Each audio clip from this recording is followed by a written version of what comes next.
Hey everyone, a very warm welcome to Rocket Science. Today we are going to discuss about moment of inertia class 11th physics और इसके अंदर हम करेंगे इसके important concepts और कुछ नीट के previous year questions.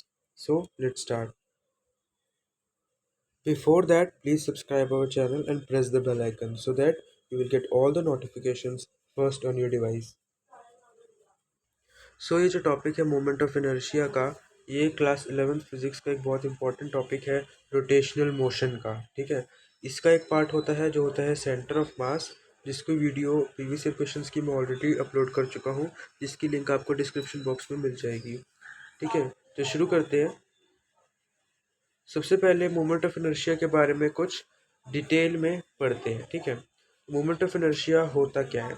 Moment of inertia of a rotating body is the property to oppose any change in its states of uniform rotation. If in a given rotational system, particles of masses m1, m2, m3, so on be situated at normal distances r1, r2, r3, so on from the axis of rotation, then moment of inertia of the system about the axis of rotation is given by this formula. तो जैसे कि हम एक rectilinear motion के अंदर पढ़ते हैं inertia. ठीक है, जो रेक्टिलिनियर मोशन का इनर्शिया होता है, जैसे रेक्टिलिनियर मोशन जो होता है, जो एक हमारा होता है मैक्सिमम 1D या 2D में, या 2D 2D हो सकता है, जो है ना, उसके अंदर हम जो पढ़ते हैं वो होता है हमारा इनर्शिया। ठीक है, जो रेक्टिलिनियर मोशन को अपोज करता है, और उसी का जो रोटेटिंग फैक्टर होता है वो होता है मोमेंट ऑफ इनर्शिया, या सिंपली हम उसे डिनोट करते हैं आई से। ठीक है, आई से डिनोट करते हैं, और ये जो होता है ये रोटेटिंग फैक्टर होता है इनर्शिया का। यानी कि जब कभी भी कोई बॉडी रोटेशनल मोशन में होगी, तो जो प्रॉपर्टी उस बॉडी की ओपोज करेगी उस रोटेशनल मोशन को, वो होगी मोमेंट ऑफ इनर्शिया। और इसका एक बहुत ही सिंपल सा एक फॉर्मूला होता है जो यहाँ आपको दे रखा है, I equals m1 r1 square and m2 r2 square plus m3 r3 square and so on, और इसका सम। ठीक है, ये आपको यहाँ पे दे रखा है। फाइन, तो यहाँ पे m1 क्या है? m1 मास है किसी बॉडी का, और ये जो है ये स्पेसिफिकली डिस्क्रीट पार्टिकल्स के लिए है। ये जो फॉर्मूला है ये डिस्क्रीट पार्टिकल्स के लिए है। ठीक है, डिस्क्रीट पार्टिकल सिस्टम के लिए है, डिस्क्रीट पार्टिकल सिस्टम। ठीक है, उसके लिए है। और अगर कोई कॉन्टिन्यूस पार्टिकल सिस्टम है तो उसके लिए हमारा ये वाला फॉर्मूला होता है इंटीग्रेशन dmx स्क्वायर या dmr स्क्वायर, जहाँ पे r आपका पर्टिकुलर डिस्टेंस है। ठीक है, अगला है ऐसा unit of moment of inertia is kg/मीटर स्क्वायर। ये एक इम्पॉर्टेंट इन्फॉर्मेशन है। आजकल नीट में यूनिट बेस्ड क्वेश्चंस काफ़ी ज़्यादा आ रहे हैं, इसी के आप यूनिट से ही आंसर निकाल सकते हैं या डायरेक्ट यूनिट भी पूछ ली जाती है। ठीक है, तो ये आपको पता होना चाहिए इसकी यूनिट। और दूसरी चीज़, ये एक टेंसर क्वांटिटी है, ना ही ये वेक्टर है ना ही स्केलर है। अगला एक टॉपिक जो आता है इसमें हमारा वो है रेडियस ऑफ जायरेशन। ठीक है, रेडियस ऑफ जायरेशन। तो रेडियस ऑफ जायरेशन के बारे में पढ़ते हैं, क्या होता है रेडियस ऑफ जायरेशन। क्या होता है? Radius of gyration of a given body about a given distance, given axis of rotation is the normal distance of the point from the axis where its whole mass of the body is placed. So radius of gyration क्या होता है? आपकी कोई भी suppose ये एक body है, and किसी भी एक्सिस में से मान लेते हैं, इस एक एक्सिस में से हमें इसका मोमेंट ऑफ इनर्शिया आइडेंटिफाई करना है, तो वो एक सिंपल फार्मूला से हमें मिल जाता है, which is m K square which is equal to moment of inertia of that body. तो ये सिंपल, हम रेडियस ऑफ जायरेशन में हमें इतना ही पढ़ना होता है, इससे ज़्यादा कुछ नहीं। ठीक है, बट फिर भी हम इसकी पूरी थ्योरी को कवर करते हैं। ठीक है, तो रेडियस ऑफ जायरेशन हमने यहाँ तक पढ़ लिया था, placed, then its moment of inertia will be exactly same as it has with the actual distribution of the mass, thus radius of gyration। तो जो आपका रेडियस ऑफ जायरेशन होता है वो क्या हो जाता है? दिस आपका रेडियस ऑफ जायरेशन हो जाता है k is equal to under root I upon M, और k is equal to r1 square plus r2 square so on upon n raise to the power half. जैसे कि मैंने आपको बोला कि यहाँ पे क्या होता है,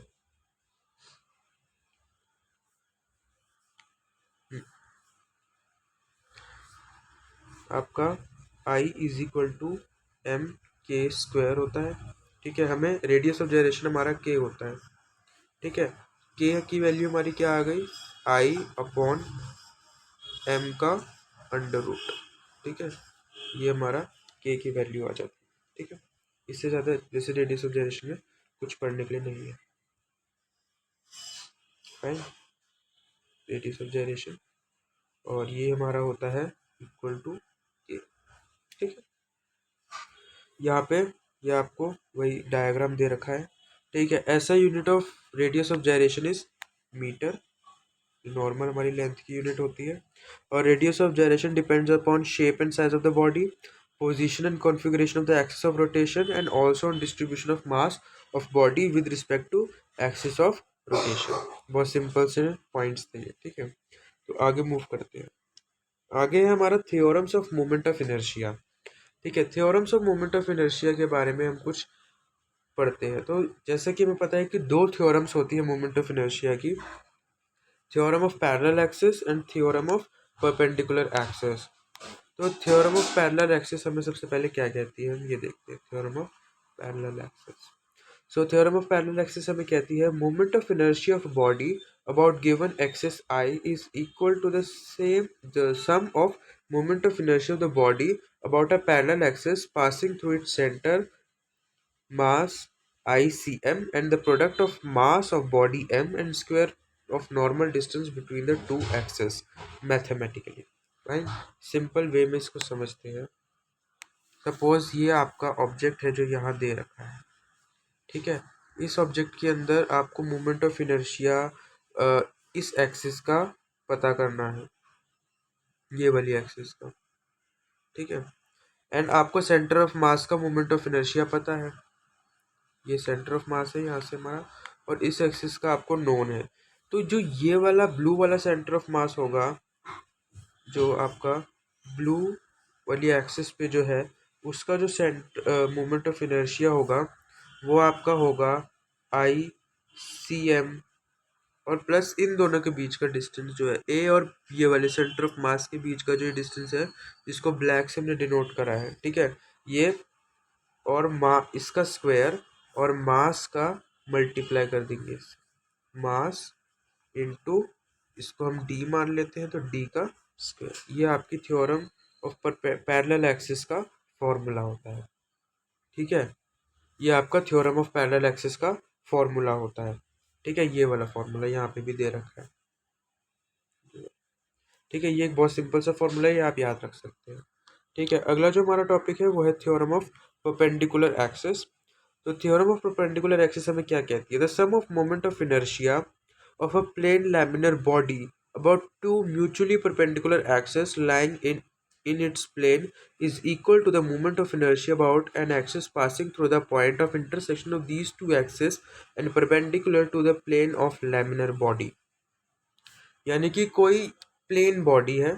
ठीक है, कोई भी हम मान लेते हैं, ये ऐसे एक प्लेन बॉडी है, प्लेन तो नहीं बनी है, ये कोई एक प्लेन बॉडी है। ठीक है, इस बॉडी में तीनों एक्सिस से हमने एक एक्सिस ऑफ रोटेशन ले लिया, ये मान लेते हैं एक्स वाई और जेड। ठीक है, तो इसमें जो आपका ये हमारा एक्स हो गया, ये वाई हो गया और ये जेड हो गया। ठीक है, इसमें जो आपका आई एक्स होगा वो होगा आई वाई प्लस आई जेड के। सिमिलरली आई वाई जो होगा वो आपका होगा I Z plus I x के, और सिमिलरली आई जेड जो होगा वो होगा आई एक्स प्लस आई वाई के। ठीक है, तो ये एक सिंपल सी थ्योरम है।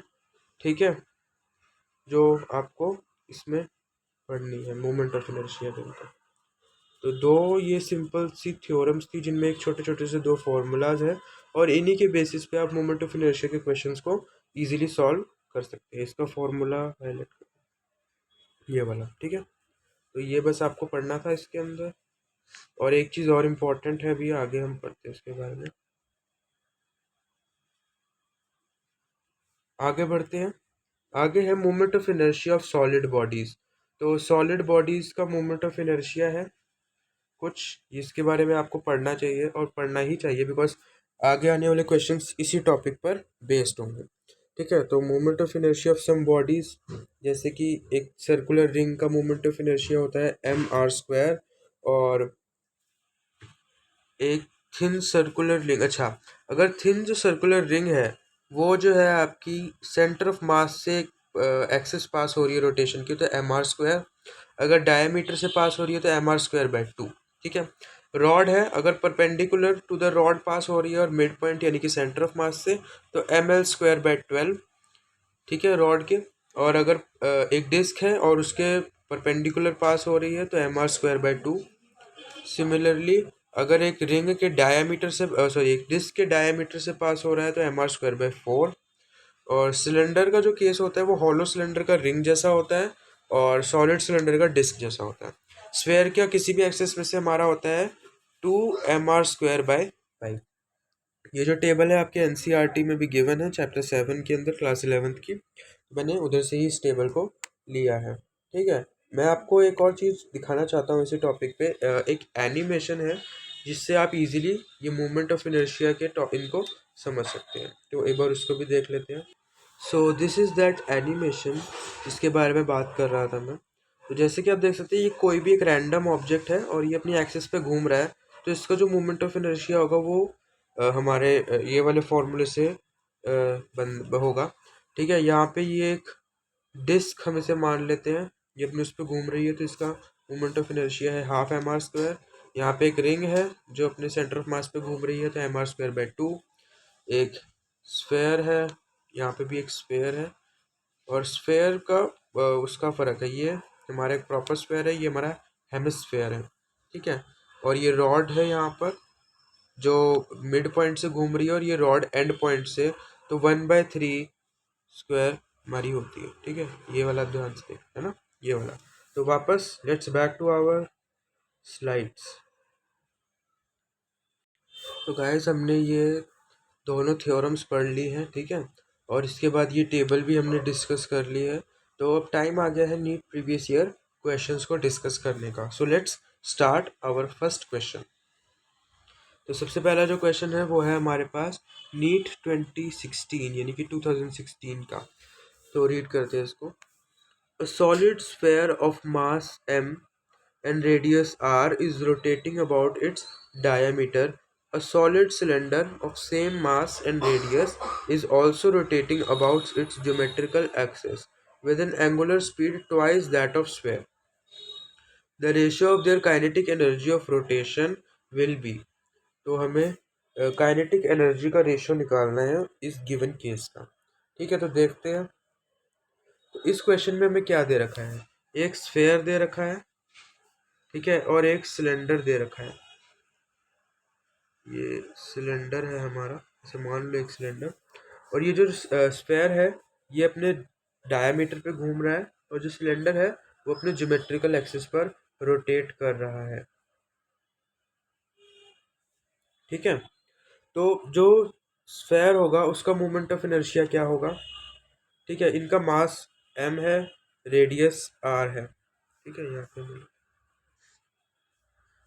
जिसका मास है वो है m दोनों का, और इनका जो रेडियस है वो है r r r। ठीक है, दोनों का सेम रेडियस और सेम मास है, बट जो फ़र्क है वो है एंगुलर स्पीड में। लेट से इसकी एंगुलर स्पीड जो है वो ओमेगा है, तो इसकी ट्वाइस है ऑफ स्क्वायर, तो ये हो जाएगी हमारी 2 ओमेगा।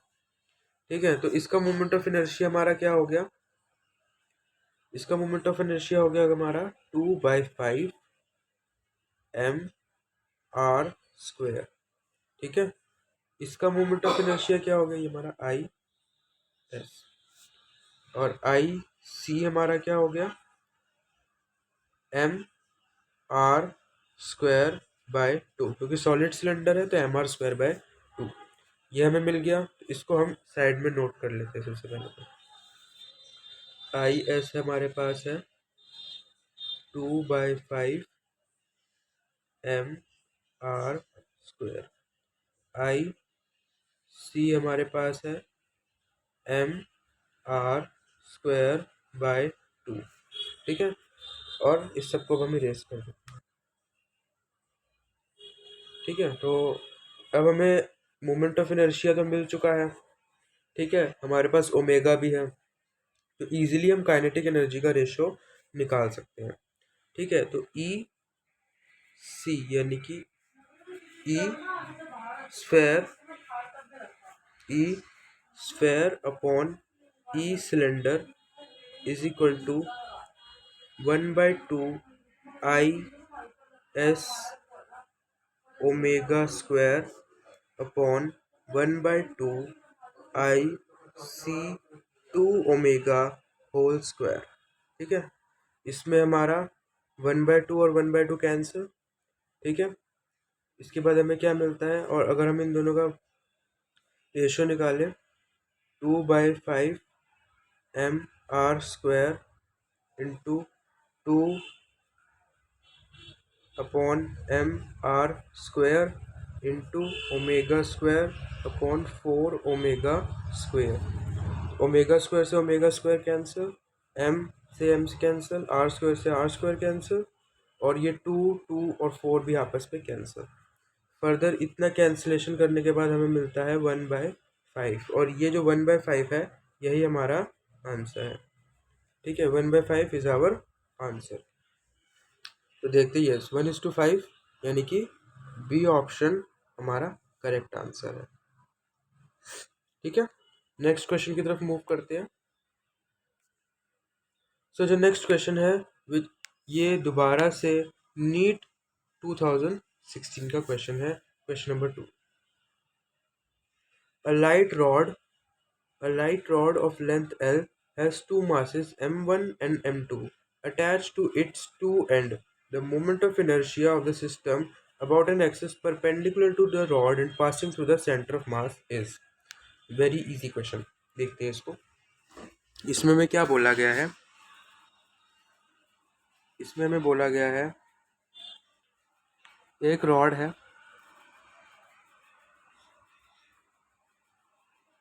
नेग्लिजिबल मास की रॉड है, ठीक है। लेंथ अभी मैं देखता हूँ, और उसके दो साइड्स पे मासेस हैं, दो मासेस हैं। लेट्स से ये है वो दो मासेस m1 m2, और लेट्स सपोज यहाँ पे कहीं इसका सेंटर ऑफ मास होगा, ठीक है। तो यहाँ से हमें इसका मोमेंट ऑफ इनर्शिया कैलकुलेट करना है। इसकी लेंथ देख लीजिए, लेंथ l है, ठीक। इसकी जो टोटल लेंथ है वो है l, ठीक है। तो सबसे पहले हमें सेंटर ऑफ मास की जो लोकेशन है वो पता करनी होगी, दोनों मासेस के रिस्पेक्ट में, m1 के रिस्पेक्ट में भी और m2 के रिस्पेक्ट में भी। तो m1 के रिस्पेक्ट में अगर मैं देखूं CM1, ठीक है, तो वो क्या हो जाएगा, क्योंकि अगर हम इसको रेफरेंस पॉइंट लेते हैं तो इसका से जो डिस्टेंस है वो 0 हो जाएगा। तो m2l upon m1 plus m2, ठीक है।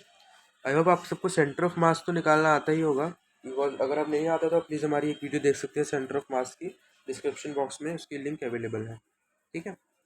सही, m2 हमारा क्या हो जाएगा, m1l upon m1 plus m2, ठीक है। ये हमें पता होना चाहिए था, इसके बिना हम नहीं निकाल सकते। अब हमें स्टैंडर्ड फार्मूला पता है क्या होता है मोमेंट ऑफ इनर्शिया का, विच इज़ mr², है ना। तो इजीली अब हम इसका वो निकाल सकते हैं मोमेंट ऑफ इनर्शिया, ठीक है। क्वेश्चन में हमें यही बोला है, इसके थ्रू हमें इसका मोमेंट ऑफ इनर्शिया निकालना है सेंटर ऑफ मास से। तो देखते हैं। तो सबसे पहले m1, ठीक है, और इससे सेंटर ऑफ मास का डिस्टेंस कितना है m1 से, m2l upon m1 plus m2, ठीक है, और इसका स्क्वायर प्लस m2, और m2 से डिस्टेंस कितना है m1l upon m1 plus m2 whole square, ठीक है। इसको फर्दर सिंप्लीफाई करेंगे तो हमें मिल जाएगा m1 m2 square l square plus m2 m1 square l square upon m1 plus m2 का होल स्क्वायर। ठीक है, ये ऊपर का डायग्राम इरेज करता हूँ।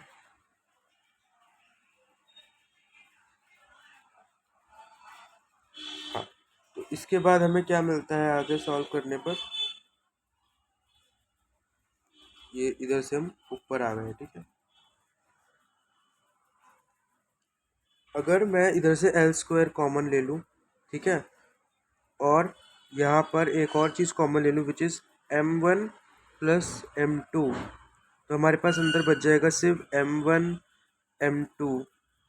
ठीक है, और अपॉन में है हमारे पास m1 plus m2 whole square, तो इससे ये एक कैंसिल हो जाएगा। ठीक है, तो हमारे पास आंसर क्या बन जाएगा, L square m1 m2 upon m1 plus m2, ये हमारा आंसर होगा, ये वाला। ठीक है, यहाँ से हम ऊपर आए। ठीक है, याद रखना। तो देखते हैं इससे मैच करता हुआ कोई आंसर है। यस, ऑब्वियसली है, which is our A option, और ए ऑप्शन हमारा सही है। ठीक है, so now let's move to the next question.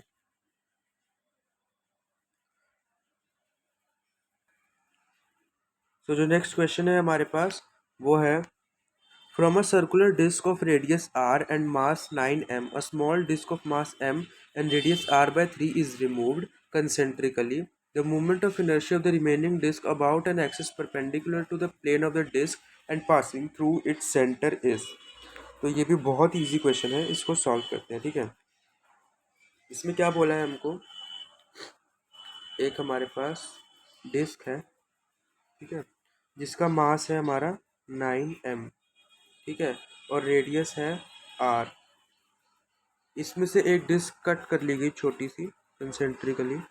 ठीक है, इस डिस्क का जो मास था, ये वाली एक डिस्क मान लेते हैं, हमने काट ली इसमें से। ठीक है, इसका जो मास था वो हमारे पास था m, और रेडियस था r/3। ठीक है, तो हमें डिस्क का मोमेंट ऑफ इनर्शिया पता है क्या होता है। ठीक है, डिस्क का मोमेंट ऑफ इनर्शिया हमें पता है, हमने पढ़ा है। डिस्क का मोमेंट ऑफ इनर्शिया हमारा होता है m r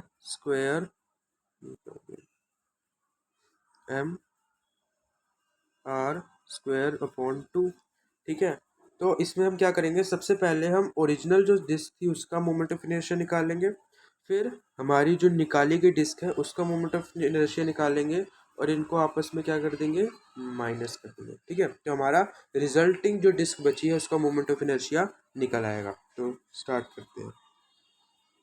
सबसे पहले moment of inertia of original disc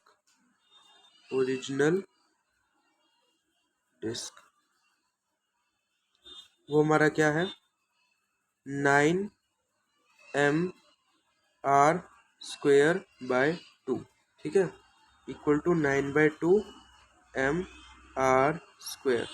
यहाँ पे लिख देता हूँ मैं i/d, यानी कि डिस्क का 9/2 m r स्क्वायर। ठीक है, यहाँ पे मैंने लिख दिया है। Moment of inertia of removed part, जो हमारा रिमूव्ड पार्ट है उसका मोमेंट ऑफ इनर्शिया क्या है। ठीक है, तो उसका मास था m, और जो रेडियस था उसका वो क्या था, r/3, यानी कि r/3 का होल स्क्वायर इंटू 1/2, तो वो हो जाएगा m r स्क्वायर अपॉन 18। ठीक है, तो यहाँ पे हम लिख देते हैं i/r। ठीक है, तो m r स्क्वायर बाय 18। ठीक है, तो अब हम easily moment of inertia of remaining part लगा निकाल सकते हैं। ठीक है, इन दोनों को आपस में सब्ट्रैक्ट करके, तो अब हम वही निकालने वाले हैं, moment of inertia of remaining part. तो moment of inertia of remaining part is equal to 9 by 2 mr square minus 1 by 18 mr square। ठीक है, अपॉन में हमारा 18 ही आएगा। 18 को अगर हम इससे करते हैं तो हमारे पास हो जाता है 81 mr square minus mr square. ठीक है, फर्दर इसको करते हैं तो ये हो जाएगा 80/18 mr स्क्वेयर। कैंसिल करेंगे तो ये 40/9 हो जाएगा। ये हमारा आंसर हो जाएगा 40/9 mr स्क्वेयर। तो ये जो 40/9 mr स्क्वेयर है ये हमारा आंसर है। तो लेट्स चेक ये कोई ऑप्शन में है या नहीं। यस, ऑब्वियसली है 40/9। This is our correct answer, option. So next question is our question number 4।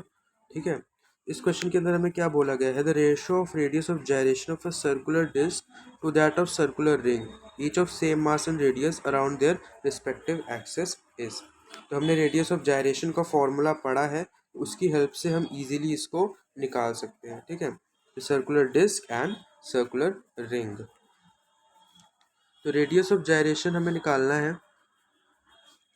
के D is equal to under root I upon M. ठीक है, आई अपॉन एम।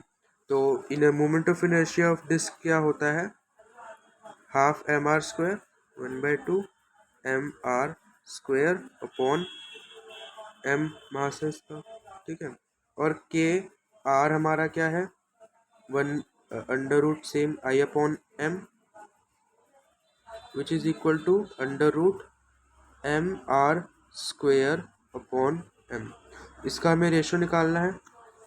ठीक है, इसका अगर हम रेशो निकालते हो हमारा, सॉरी ये नहीं होगा कैंसिल, रूट से रूट कैंसिल हो जाएगा, एम से एम, आर से आर। ठीक है, और ये वाले एम से ये वाला एम भी कैंसिल हो जाएगा। इतनी सब कैंसिलेशन करने के बाद हमारे पास बचेगा under root 1/2 whole under root है ये हो जाएगा 1:√2। ये हमारा आंसर हो जाएगा।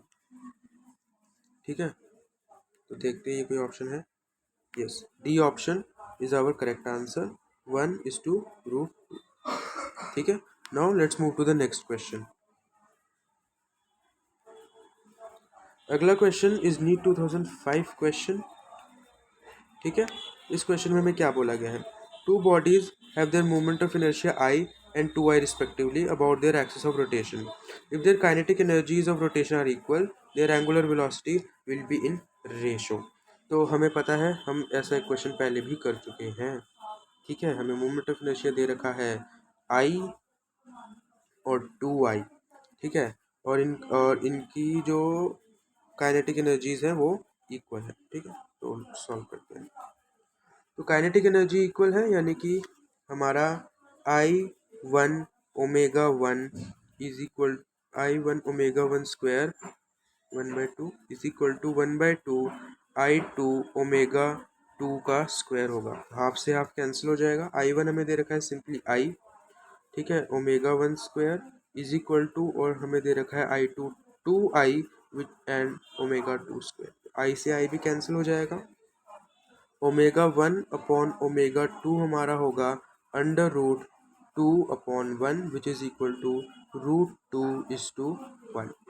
ठीक है, तो ये जो है ये हमारा आंसर है √2:1।